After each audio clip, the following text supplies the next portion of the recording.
Assalamualaikum warahmatullahi wabarakatuh. Halo, kembali lagi dengan saya Miss Desi.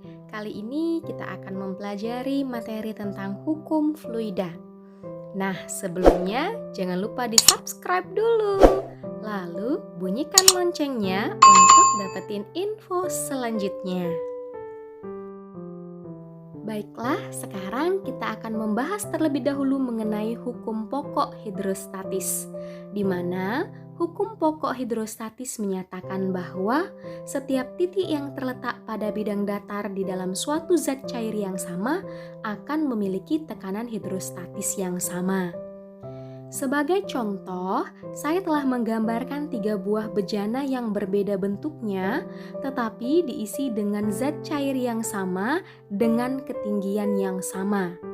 Maka, ketiga bejana tersebut akan memiliki tekanan hidrostatis di dasar yang sama besar, meskipun berat zat cair pada tiap bejana bisa saja berbeda.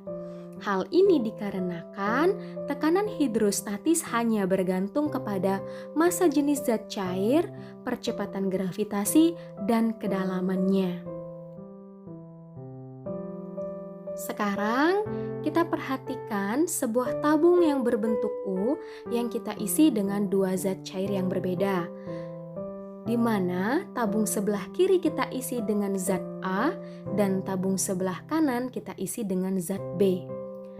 Nah, untuk mengetahui bagaimana hubungan tekanan hidrostatisnya, kita gambarkan dulu titik A dan titik B yang pada satu bidang datar.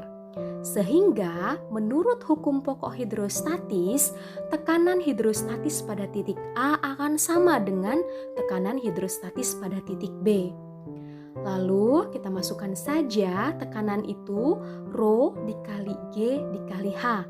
Maka untuk tekanan hidrostatis pada zat A yaitu Rho A dikali G dikali HA akan sama dengan Rho B dikali G dikali HB. Karena G pada sisi kiri dan sisi kanan itu nilainya sama, kita akan coret saja untuk saling menghabiskan. Sehingga didapatkanlah Rho A dikali HA akan sama dengan Rho B dikali HB.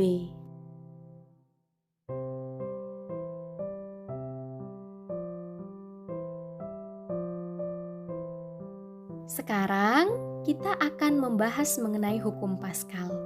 Jadi, hukum Pascal menyatakan bahwa tekanan yang diberikan pada fluida di dalam ruang tertutup diteruskan sama besar ke segala arah.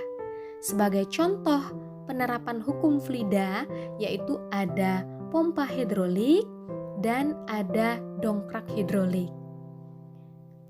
Sekarang kita perhatikan skema sederhana dari dongkrak hidrolik, di mana di sana terletak 2 buah pengisap pada kedua kakinya yang luas penampang antara keduanya berbeda.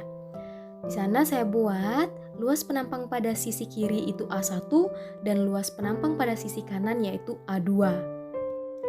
Jika pada pengisap 1 kita beri gaya dorong sebesar F1, maka zat cair yang berada dalam bejana tersebut akan mengalami tekanan sebesar P1. Nah, berdasarkan hukum Pascal, tekanan P1 akan diteruskan ke segala arah dengan sama besar ke pengisap kedua. Sehingga pada luas penampang kedua akan terjadilah gaya angkat atau kita sebut dengan F2. Dari sini kita akan peroleh persamaan tekanan pada luas penampang yang pertama akan sama dengan tekanan pada luas penampang yang kedua atau P1 sama dengan P2 sehingga akan kita buat menjadi F1 per A1 sama dengan F2 per A2.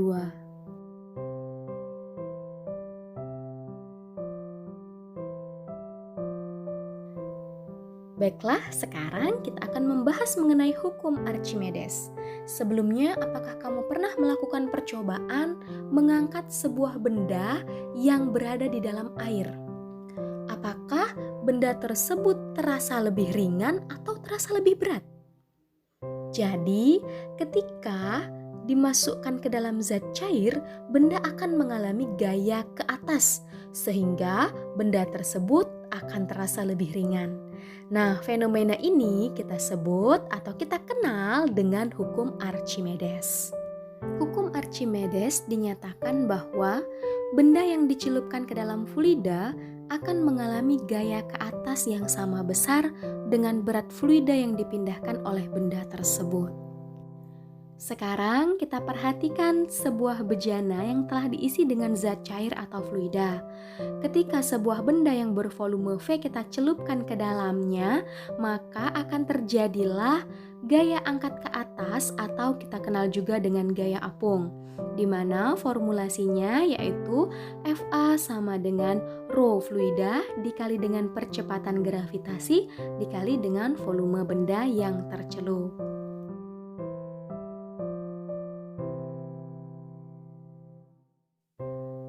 Hukum Archimedes juga digunakan dengan baik untuk menjelaskan kasus-kasus benda yang terapung, melayang, dan tenggelam.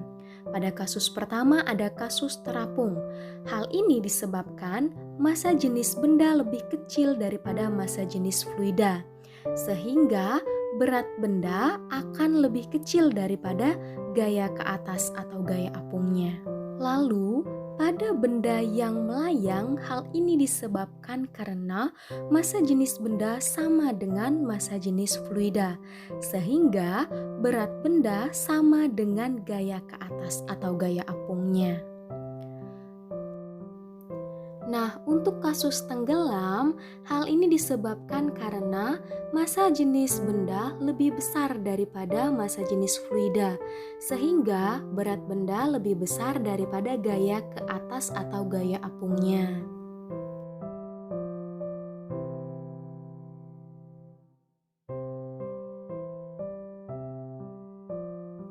Terima kasih telah menyaksikan video ini.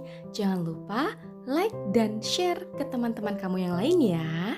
Sampai jumpa.